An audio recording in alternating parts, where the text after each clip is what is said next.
प्रेम से बोलिए देवघर वाले बाबा की।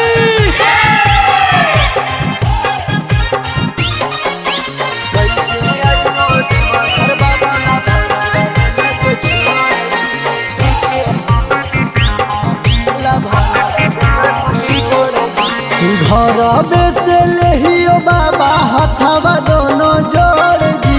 घर से लेहियो बाबा हथवा दोनों जोड़ दी। कैसे अयो देवघर बाबा ला भरावा देला को छोड़ दी। कैसे अयो देवघर बाबा ला भरावा देला को छोड़ दी। आँखिया से गिरो बाबा झरझर हमर लोर जी।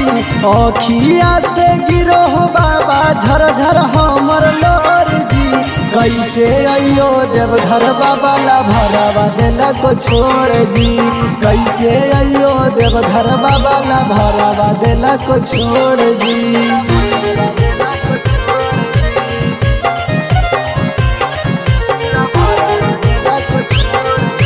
माँ प्रतिमा रिकॉर्डिंग स्टूडियो शेखपुरा।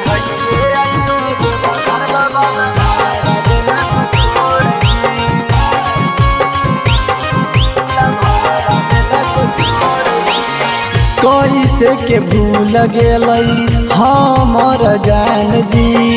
ओ करे में बस हलई बाबा मोर परान जी। ए बाबा कैसे के भूल गेलई हमर जान जी। ओ करे में बस हलई बाबा मोर परान जी। ओकरे याद में हो जाए बाबा रतिया से भोर जी। ओकरे याद में हो जाए बाबा रतिया से भोर जी। कैसे अयो देवघर बाबा ला भरावा देला को छोड़ जी। कैसे अयो देवघर बाबा ला भरावा देला को छोड़ जी।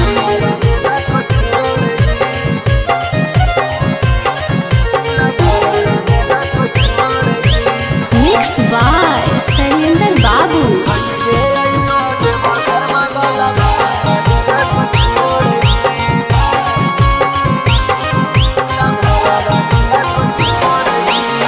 एक साथ कैले हमियो आबे के बात जी।